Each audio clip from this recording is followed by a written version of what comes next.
माझी मैत्रीण सीमा मागील 2 वर्षांपासून गायब होती. तिचा नवरा तिला शोधून शोधून थकला होता. एक दिवस सीमा मला ट्रेनमध्ये दिसली.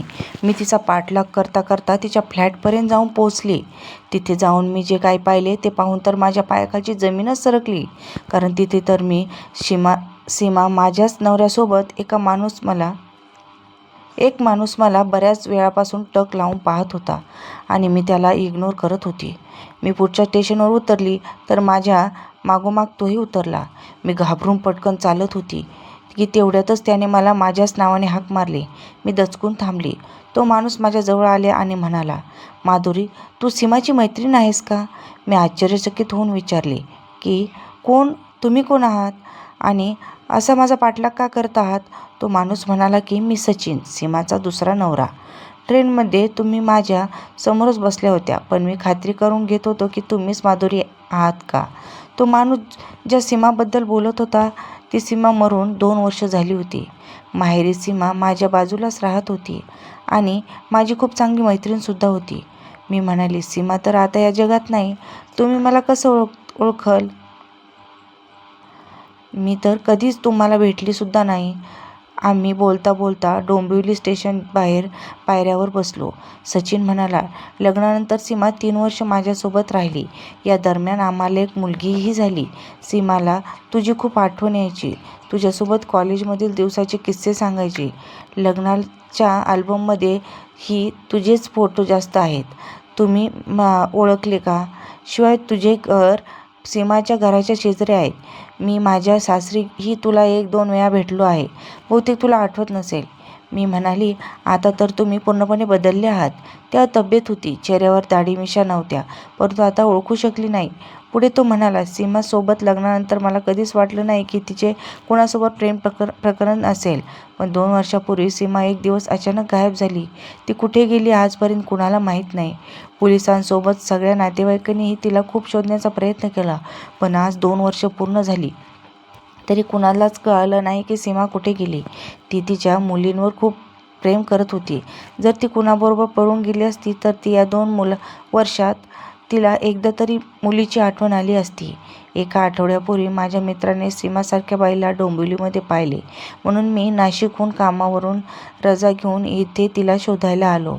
तुला पाहिल्याबरोबर माझ्या मनात आशेचा किरण दिसू लागला. तुला नक्कीच सीमाबद्दल काहीतरी माहीत असेल. सचिनला पाहून मला त्याच्यावर दया येऊ लागली होती. मी म्हणाले, "सीमा माझी खूप चांगली मैत्रीण होती. स्कूल ते कॉलेजपर्यंत आम्ही एकत्र होतो. सीमाचे पहिले लग्न झालं तेव्हा मी बाहेर शिकायला होती. लग्नानंतर 2 वर्षांनी सीमाच्या नवऱ्याचं निधन झालं. तेव्हा ती पुन्हा पुण्याला आली आणि वर्षभर विधवाचे आयुष्य जगली. तेव्हा तुमचं स्थळ आलं आणि तिचं दुसरं लग्न झालं."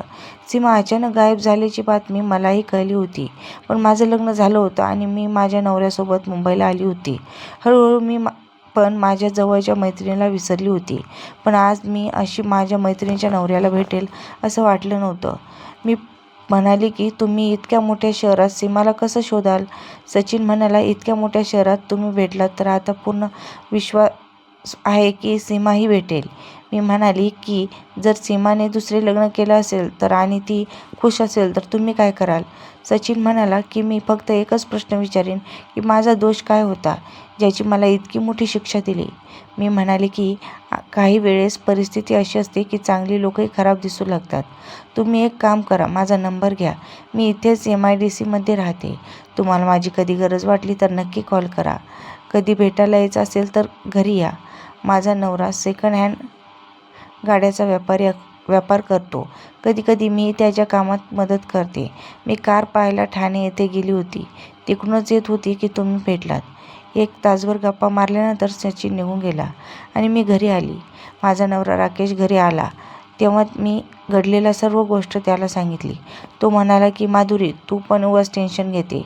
तुझ्या मैत्रिणीला सचिन आवडला नसेल म्हणून ती कदाचित त्याला सोडून निघून गेली असेल. यात एवढं टेन्शन घ्यायची गरज काय? एक काम कर, थोड्या वेळाने अमित तिथे येणार आहे. काल मी तुला एका गाडीचे पेपर दिले होते ते त्याला द्यायचे आहेत." अमित माझ्या नवऱ्याचा बिझनेस पार्टनर होता. तो नेहमी घरी ये-जा करायचा. मागच्याच महिन्यात त्याने आमची महागडी गाडी ठोकली होती. तेव्हापासून मला त्याची चीड होती. मी म्हणाली की हे घर की त्याच्या नावे करून द्या. आपण फुटपाथवर राहू. माझे बोलणे ऐकून राकेश हसला आणि म्हणाला, अमित माझा बिझनेस पार्टनर नाही तर माझ्या भावासारखाच आहे. मी आज त्याच्याचमुळे सेकंड हँड गाड्याचा व्यापार करतोय, अन्यथा मी कुठेतरी नोकरी करत असतो. आज तू ठाणे येथे गेली होती कार पाहायला, त्याचं काय झालं? मी म्हणाली, मी यापुढे कुठेही जाणार नाही. तुमचा जो मित्र अमित त्यालाच पाठवत जा तुम्ही. राकेश म्हणाला, तू इतकं टेन्शन घेत जाऊ नकोस माधुरी. तू आधी तुझ्या मनातून सीमाची भूत काढून टाक आणि तिला विसरून जा. मी माझ्या नवऱ्याची गोष्ट ऐकून सीमाला विसरण्याचा प्रयत्न करू लागली. पण काही दिवसांनी मला सचिनचा फोन आला. तो मला सीमाबद्दल विचारत होता. तेव्हापासून मी पुन्हा एकदा सीमाचा विचार करू लागली की कोणतीही आई आपल्या 2 वर्षाच्या मुलीला सोडून अशी राहू शकते आणि तीही 2 वर्षापासून गायब झाली होती. मलाही 4 वर्षाचा मुलगा वेद आहे, पण मी त्याला सोडून राहू शकत नाही. कधी कामानिमित्त बाहेर गेले तर माझं मन वेदमध्ये गुंतलेले असते. तशी माझी सासू असतेच घरी त्यांची काळजी घ्यायला, पण तरीही मला त्याचीच काळजी वाटते. बघता बघता 6 महिने उलटले. एके दिवशी मला राकेशने कार पाहायला मुंब्रा येथे पाठवले. माझं काम झालं आणि मी येताना ट्रेनमध्ये बसली होती. तिथे माझी नजर एका स्त्रीवर पडली. तिला पाहून मला धक्काच बसला. मी खात्री करण्यासाठी आणखी बारकाईने पाहिले असता ती सीमा होती. मी मास्क लावला होता म्हणून तिने मला ओळखले नाही. ती डोंबिवली स्टेशनवर येतच उतरली. मीही तिच्या मागोमाग उतरले. स्टेशनच्या बाहेरून ती रिक्षात बसली व मी सुद्धा रिक्षात बसून तिचा पाठलाग करू लागले. सीमाने गणपती मंदिराच्या मागच्या टॉवरमध्ये रिक्षा थांबवली. मी सुद्धा तिचा पाठलाग करत टॉवरमध्ये गेली. ती बी विंगमध्ये गेली. मी तिला पाहतच होते. तेवढ्यात माझी नजर त्या विंगच्या पार्किंगमध्ये गेली. तिथे एक कार उभी होती. मी बारकाईने पाहिले तर ती राकेशची कार होती. मी आश्चर्यचकित झाली होती. मी त्वरित त्या गाडीचा फोटो काढला आणि राकेशला फोन करून विचारले, कुठे आहेस? राकेश म्हणाला, गाडी तर ऑफिसच्या पार्किंगमध्ये उभी आहे. काय झालं? तुला गाडीची आवश्यकता असेल तर कॅब करून घे. नाही, मी सहजच विचारत होते. मला रस्त्यावर आपल्या गाडीसारखीच सेम गाडी दिसली. मला वाटलं की तुम्ही अमितला दिली की काय. मी तिथून सरळ MIDCला घरी आली. फ्रेश होऊन किचनमध्ये जाणार तेवढ्यात सासूबाई म्हणाली की माधुरी बाळा, तू थकली असशील तर आराम कर. मी संध्याकाळच्या स्वयंपाकाची तयारी करून घेईन. मी वेदला आज पार्कमध्ये घेऊन गेली होती. तिथे तो खूप खेळला आणि थकला. आत्ताच घरी येऊन झोपलेला आहे. उठल्यावर त्याला भरवीन. तू काही काळजी करू नकोस. मी म्हणाली, ठीक आहे आई. माझं डोकं दुखतं आहे. मी थोडा वेळ आराम करते. असे बोलून मी माझ्या खोलीत आली आणि राकेशबद्दल विचार करू लागली. माझा नवरा माझ्यासोबत इतका मोठा विश्वासघात कसा करू शकतो? ज्या सीमाला तिचा नवरा गेल्या 2 वर्षापासून शोधत आहे, ती माझ्या नवऱ्यासोबत डोंबिवलीमध्येच राहते. मागच्या 2 वर्षापासून सीमा आणि राकेश एकत्र आहेत. दोघांनी मिळून लग्न तर केलं नसेल ना, म्हणून राकेश रविवारी सुद्धा घरी थांबत नव्हता. बऱ्याचदा रात्री बाहेर असायचा. मी 5 वर्षापासून त्याची बायको असून सुद्धा त्याला ओळखू शकली नाही. पण आज त्याची पोल उघडकीस आली होती. विचार करून करून माझं डोकं जास्त दुखायला लागलं होतं. तेवढ्याच राकेश घरी आला. त्याला आईने सांगितले की माझी तब्येत खराब आहे, म्हणून तो सरळ माझ्या खोलीत आला आणि मला म्हणाला की डॉक्टरांकडे जाऊन येऊ. मी म्हणाली, नाही, मी ठीक आहे. असे बोलून मी उठून किचनमध्ये आली. सासूबाईंना मदत करू लागली. माझ्या सासूबाई खूप चांगल्या होत्या. त्यांनी मला आईची आठवण कधीच येऊ दिली नाही. पण आज मला माझ्या आईची आठवण येत होती. दुसऱ्या दिवशी राकेश घरून ऑफिसला जायला निघाला तेव्हा मी त्याच्या कारचा पाठलाग करू लागली. पण तो ऑफिसमध्ये गेला आणि मी रिक्षामध्ये बसून घरी परत आली. आठवडाभर मी राकेशचा पाठलाग केला, पण तो सरळ ऑफिसला जात होता. मला मात्र माझ्या मनातील शंका दूर करायची होती, म्हणून मी माझ्या सासूबाईंना सांगून पुणे येथे माहेरी जायला निघाले.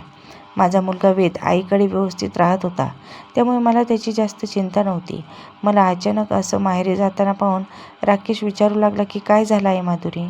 मी पाहतोय की काही दिवसापासून टेन्शनमध्ये आहेस. काही झालंय का? मी म्हणाली, माझ्या आईची तब्येत बरी नाही म्हणून मी जात आहे. 1 आठवड्यात परत येते म्हणून मी बसने पुण्याला निघाले. मी येणार म्हणून माझा भाऊ, वहिनी, आई सगळे खूप आनंदी झाले. पण त्यांना कळाले की मी माझ्या मुलाला वेदला घरी सासूबाईंकडे सोडून येत आहे तर त्यांना काही समजलंच नाही. मी पुण्याला पोहोचली. मी आईला सांगितलं की मला तुमची खूप आठवण येत होती म्हणून मी 1 आठवड्यासाठी इथे आली आहे. पुण्याला माझ्या घरच्या शेजारीच सीमाचे घर होतं. तिच्या घराशी आमचे फार जुने संबंध होते. म्हणून माहेरी जाताच दुसऱ्या दिवशी मी सीमाच्या घरी गेले. तेथे सीमाची वहिनी आणि आई मला पाहून खूप खुश झाल्या. सीमाबद्दल विचारल्यावर सीमाची आई उदास होऊन म्हणाली, 2 वर्षापासून सीमाची कोणतीच बातमी नाही. ती जिवंत आहे की मेली आहे तेही माहीत नाही. मी सीमाच्या आईला विचारलं की काकी, सीमाच्या पहिल्या नवऱ्याचा मृत्यू नंतर सीमा कुणावर प्रेम करत होती का? सीमाची आई म्हणाली की माहीत नाही, कारण सीमा आपल्या मनातील गोष्टी कुणालाच सांगत नव्हती. तरीसुद्धा मला इतकं माहीत आहे की ती सचिनसोबत खुश नव्हती. पहिल्या नवऱ्याच्या मृत्यूनंतर सीमा दुसरे लग्न करणार नव्हती. पण तारुण्यात किती दिवस असं एकट्याने काढायचे, म्हणून आमच्या जिद्दीने मजबुरीने तिला सचिनसोबत लग्न केले. तिला पहिल्या दुसऱ्या सासरी खूपच मानसिक आणि शारीरिक त्रास सहन करावा लागला. ती मला काहीच सांगत नव्हती, पण आई आपल्या मुलीला चेहऱ्याने लगेच समजून जाते. सीमाच्या आईकडून सीमाबद्दल ऐकून मी हैराण झाली. दुसऱ्या दिवशी मी सचिनला फोन करून पुण्याला बोलवून घेतले. आम्ही दोघेही एका रेस्टॉरंटमध्ये भेटलो. मी त्याला विचारले की सीमासोबत तुझ्या घरचे कसे वागत होते? सचिन म्हणाला की सुरुवातीला आई आणि वहिनी सीमासोबत चांगले वागत नव्हते, कारण मी विधवासोबत लग्न केलं होतं. जेव्हा सीमाने मुलीला जन्म दिला तेव्हा सीमाकडे पाहण्याचा दृष्टिकोन बदलला. परंतु माझ्या वहिनीला मूल नव्हतं म्हणून ती अजूनही सीमावर चिडू लागली होती. पण घर सोडण्यासाठी हे कारण तर असूच शकत नाही, आणि तेही दूध पिणाऱ्या मुलीला सोडून. सचिनकडून मला सीमाबद्दल अजून माहिती मिळाली होती, पण मला अजूनही समजत नव्हते की सीमा घर सोडून का पळाली, आणि तेही माझा नवरा राकेशसोबत. एकतर सचिन माझ्यापासून काहीतरी लपवत होता, नाहीतर यात माझ्या नवऱ्याचा राकेशचा पूर्ण हात आहे. मला आता समजलं होतं की राकेश 2-2 दिवस गायब होऊन सीमाला भेटायला जात होता, आणि त्यांना चोरी पकडली जाण्याची भीती वाटू लागली तर राकेशने सीमाला मुंबईला बोलावून घेतले आणि कुणाला कळूसुद्धा दिले नाही. मला आता पुण्याला 1 आठवडाभर उलटून गेला होता आणि मला माझ्या मुलाची आठवण येत होती. म्हणून मी परत मुंबईला आले. मला आता राकेशला रंगेहात पकडायचे होते, पण मला याकरिता मदत घ्यावी लागणार होती. म्हणून मी सचिनला फोन करून डोंबिवलीला बोलावून घेतले आणि एका पार्कमध्ये भेटून त्याला सर्व काही सांगितले. तर त्याच्या पायाखालची जमीनच सरकली. तो डोक्याला हात लावून म्हणाला की मागच्या 2 वर्षापासून या नजरेने कोणीच विचार केला नाही. राकेशचे घर म्हणजे तुझं संसार नाशिकला माझ्या घराच्या शेजारी आहे, पण राकेशचे लग्न झाले आहे. तो त्याच्या फॅमिलीसोबत मुंबईला राहतो, म्हणून त्याच्यावर कोणीच शंका घेतली नाही. काय प्लॅन केला आहे दोघांनी. सीमा बी विंगमध्ये राहत होती आणि मी तिच्यापासून थोड्याच अंतरावर ए विंगमध्ये माझ्या मित्राच्या घरी 15 दिवस राहून तिला सगळीकडे शोधले, पण ती सापडली नव्हती. आता काय करायचे ते सांगा. सीमाचा पत्ता आणि राकेशच्या गाडीचा फोटो सचिनच्या मोबाईलवर पाठवला आणि म्हणाली की तुला फक्त सीमाच्या फ्लॅटवर कडक नजर ठेवायची आहे. जसा राकेश तिथे आला की लगेच मला फोन करून कळवायचे. तुझी बायको सीमा आणि माझा नवरा राकेश या दोघांना रंगेहात पकडता येईल. आठवडा उलटला तरी आमच्या हातात कोणताही पुरावा लागला नाही. सचिनही त्याचे काम डोळ्यात तेल घालून करत होता. रविवारी सकाळी राकेश माझ्या अगोदर उठून कुठेतरी जाण्याची तयारी झाला. मी राकेशला विचारले की कुठे जात आहेत, तर तो म्हणाला की मला काही काम आहे, दुपारपर्यंत परत येईल. मी त्वरित आतल्या खोलीत जाऊन सचिनला फोन केला आणि सीमावर नजर ठेवायला सांगितली. थोड्याच वेळात राकेश त्याच्या गाडी घेऊन निघाला. त्याच्या मागोमाग मी ऑटो करून त्याचा पाठलाग करू लागली. थोड्याच वेळात सचिनला मला फोन आला की राकेश त्याची कार घेऊन सीमाकडे आला आहे. मी लगेच सचिनला त्याच्या मागे जाऊन कोणता फ्लॅट आहे ते कन्फर्म करायला सांगितले. मी 2 मिनिटात तिथे पोहोचले. थोड्याच वेळात मी सचिनसोबत त्या फ्लॅटवर पोहोचले आणि बेल वाजवली. दरवाजा सीमाने उघडला. सचिनला समोर पाहताच सीमाच्या पायाखालची जमीन सरकली. मी दरवाजा उघडून आत गेली तर मला समोरच राकेश दिसला आणि मला पाहताच त्याची परिस्थिती सीमासारखीच झाली होती. मी माझ्या रागावर नियंत्रण ठेवू शकले नाही आणि राकेशची कॉलर पकडून त्याला 4-5 कानखाली मारल्या आणि मी त्याच्यावर जोरजोरात ओरडले. राकेश, तू माझा इतका मोठा विश्वासघात करशील असा मी स्वप्नातही विचार केला नव्हता. सीमा तुझी दुसरी बायको आहे आणि तू तू तिचा तिसरा नवरा आहे. तुम्ही दोघांनाही मिळून तुमच्या स्वार्थासाठी 2 घर उद्ध्वस्त केले. मी तुम्हाला कधीही माफ करणार नाही. मी आत्ताच पोलिसांना फोन करून तुम्हाला दोघांनाही कायमची अद्दल घडवते. मी रागातच पोलिसांना फोन करण्यासाठी बाहेर काढला. तेवढ्यात आतल्या खोलीतून माझ्या नवऱ्याचा मित्र अमित बाहेर आला आणि मला शांत करत म्हणाला, वहिनी तुम्ही शांत व्हा. सीमा माझी बायको आहे. 2 वर्षापूर्वी मी सीमाला इथे डोंबिवलीला घेऊन आलो आहे. अमितच्या तोंडून हे सर्व काही ऐकून मी आणि सचिन दोघांच्याही पायाखालची जमीन सरकली. अमितने आम्हा दोघांनाही सोफ्यावर बसवले. सीमा आतून पाणी घेऊन आली. सगळी शांत झाली तेव्हा अमित म्हणाला की सीमाचा पहिला नवरा मीच आहे. आमच्या दोघांचे एकमेकावर खूप प्रेम होते. आम्ही आमच्या घरच्यांना पटवून लग्न केलं. माझ्या काही चुकांमुळे माझ्यावर 20 लाख रुपयाचे कर्ज झाले होते आणि मी हे सीमाला नाही सांगितलं नव्हतं. माझ्या लग्नाला आता 3 वर्ष झाली आणि सोबत कर्जाची रक्कमही वाढली होती. मला काही सुचत नव्हते की मी काय करू. शेवटी मला एक पर्याय दिसला की मी माझा 50 लाखाचा विमा काढला आणि स्वतःलाच मारण्याचा प्रयत्न करू लागलो. कारण मी मेल्यानंतर विम्याची रक्कममुळे माझ्या घरच्यांचे सर्व प्रॉब्लेम सुटले असते. एका रात्री मी पुण्याला असताना एक बिल्डिंग आग लागली होती. त्या आगीत बरीच लोक होरपळून मेली होती. बिल्डिंगमध्ये बरीच लोक फसलेली होती. काहींना वाचवण्यात यश आले होते. मी कसाबसा बिल्डिंगच्या मध्ये आत शिरलो. तिथे मला बऱ्याच जळालेल्या बॉडी दिसल्या. त्यातल्या एका बॉडीला मी माझे कपडे घातले आणि खिशात आधार कार्ड ठेवून दिले. माझा प्लॅन यशस्वी झाला. दुसऱ्या दिवशी पेपरमध्ये मेलेल्या लोकांच्या यादीत माझं नाव आलेलं पाहून मला आनंद झाला होता आणि मी तिथून लगेचच मुंबईला माझा बालमित्र राकेशकडे आलो. त्याने माझी खूप मदत केली आणि त्याच्यासोबत इथे सेकंड हँड कारच्या बिझनेसमध्ये काम करू लागलो. मी विम्याची रक्कम घरच्यांना मिळवून देण्यासाठी वर्षभर वाट पाहिली. म्हणून मी या दरम्यान सीमाला देखील फोन केला नाही. पण सीमाच्या घरच्यांनी तिला विधवा समजून तिचे दुसरे लग्न लावून दिले. मी माझं नशीब समजून सीमाला विसरून गेलो. सीमाचे सासर राकेशच्या घरच्या जवळ होते. 2 वर्षापूर्वी राकेश काही कामानिमित्त नाशिकला जात होता. म्हणून मी त्याला येताना सीमाच्या खुशालीबद्दल विचारपूस करून यायला सांगितलं. राकेश परत आला तेव्हा मला कळले की सीमाच्या सासरी खूप दुःख आहे आणि तिने बऱ्याचदा आत्महत्येचा प्रयत्न देखील केला आहे. अमितचं बोलणं ऐकून पूर्णही झालं नव्हतं की सचिन मध्येच म्हणाला की तू खोटं बोलत आहेस अमित. सीमाला माझ्या घरी इतकासा त्रास होत होता तर तिने मला सांगितलं असतं. छोट्या मोठ्या गोष्टी तर प्रत्येक घरात होतच असतात. माझ्या वहिनीचा स्वभाव थोडा खराब आहे पण इतकाही वाईट नाही की सीमाला आत्महत्या करण्यास प्रवृत्त करेल. सचिनचे बोलणे ऐकून सीमा पुढे आली आणि म्हणाली, सचिनसोबत लग्नाच्या पहिल्याच रात्री मला कळाले की सचिन कोणत्याच मुलीसोबत संबंध ठेवण्याच्या लायकीचा नाही. ही गोष्ट माझ्या सासरी सर्वांनाच माहीत होती. सचिनची वहिनी मुलाला जन्म देऊ शकत नव्हती म्हणून तिची अशी इच्छा होती की मी माझ्या दिरासोबत संबंध बनवून मूल जन्माला घालू. माझ्या जावेच्या इशाऱ्यावर माझा दिरही माझ्या सोबत संबंध ठेवू लागला.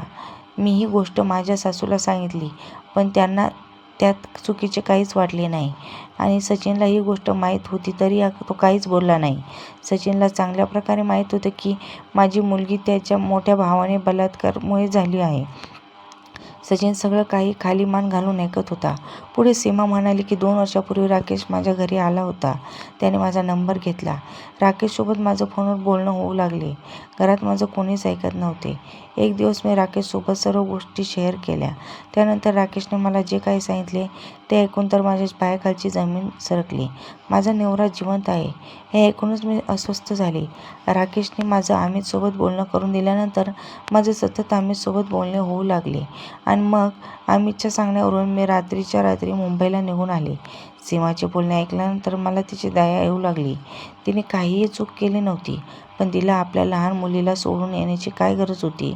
तर ती म्हणाली की सचिनच्या परिवाराला मुलाची आवश्यकता होती म्हणून त्यांच्यासाठी सोडून आली. तिचे उत्तर ऐकून संपूर्ण खोलीत शांतता पसरली. कुणालाही काही सुचत नव्हते की काय बोलावे. तेवढ्यात राकेशने मला म्हणाला की माधुरी, अमित वाईट माणूस नाही. 5 वर्षापूर्वी अमितचा पुण्याला सेकंड हँड गाड्याचा बिझनेस चांगला सुरू होता. मी डोंबिवलीमध्ये बिझनेससाठी अमितकडून 10 लाख रुपयाचे कर्ज घेतले होते. मी तर माझा बिझनेस मोठा केला पण अमितचा बिझनेस मात्र तोट्यात गेला. हळूहळू त्याच्यावर 20 लाखाचे कर्ज आले. तेव्हा त्याचे पैसे परत करण्याची माझी ही परिस्थिती नव्हती. आणि मग 3 वर्षानंतर अमित मला डोंबिवलीला येऊन भेटला तेव्हा तो खूप नाराज होता. अमितला जुन्या गाड्या खरेदी विक्रीचा मोठा अनुभव होता आणि त्याचे माझ्यावर कर्जही होते. म्हणून मी अमितला माझा बिझनेस पार्टनर बनवले आणि फक्त 2 वर्षातच आम्ही दोघांनी मिळून आमचा बिझनेस खूप मोठा केला. मी म्हणाली की पण अमित, तू आपल्या स्वार्थासाठी विमा कंपनीला नाही तर त्या आईचा सुद्धा विश्वासघात केला ज्याच्या बॉडीसोबत तुझी बॉडी बदलली होती. आणि या कामात माझा नवरा राकेशने सुद्धा तुझी मदत केली म्हणून तुम्ही दोघेही दोषी आहात. राकेश म्हणाला की ही गोष्ट आमच्याही मनात खात होती. म्हणून वर्षभरापूर्वी विमा कंपनीमध्ये जाऊन सगळे काही खरं केलं. त्याची भरपाई म्हणून जी काही रक्कम तयार झाली त्याचे हप्ते बनवले व आजही आम्ही त्या विमा कंपनीला हप्ते भरतोय. आणि तो आग लागल्याचा प्रसंग झाला त्याबद्दल बरीच चौकशी केल्यानंतर आम्हाला कळले की त्याच्यात एका कर्मचारीची बॉडी मिळालेली नाही. आम्ही त्याच्या घरी गेलो, त्याच्या आईला भेटलो आणि आमच्या चुकीची भरपाई म्हणून अमितने त्या परिवाराला 5 लाख रुपये दिले. आता मला सर्व काही समजलं होतं. आता माझ्या नजरेत सचिन एकमेव दोषी होता, पण त्याला आपल्या केलेल्या चुकीमुळे अगोदरच पश्चाताप झाला होता. सगळ्यांसमोर तो मान खाली घालून बसला होता. मी त्याला म्हणाले की जर तुला माहीत होतं की तू नपुसक आहे तर तू सीमासोबत लग्न करून तिचे आयुष्य बरबाद का केले? तो काहीच न बोलता खाली मान घालून बसून राहिला, कारण सगळ्यांसमोर त्याची नपुसक असल्याची बातमी उघड झाली होती. मी त्याला म्हणाले की तू सीमाला इतक्या याकरिता आतुरतेने शोधत होता की तिने तुझ्या परिवाराला वारस द्यावा, बरोबर ना सचिन? सीमाच्या डोळ्यातून अश्रू होते आणि सचिनच्या चेहऱ्यावर लाज. पण माझ्या नजरेत सचिनपेक्षा नालायक माणूस कोणी नव्हता. तर मित्रमैत्रिणींनो, सीमाने आपल्या पहिल्या नवऱ्यासोबत पुन्हा लग्न केलं. ते बरोबर केलं याबद्दल तुमचं काय मत आहे ते आम्हाला कमेंट्स करून नक्की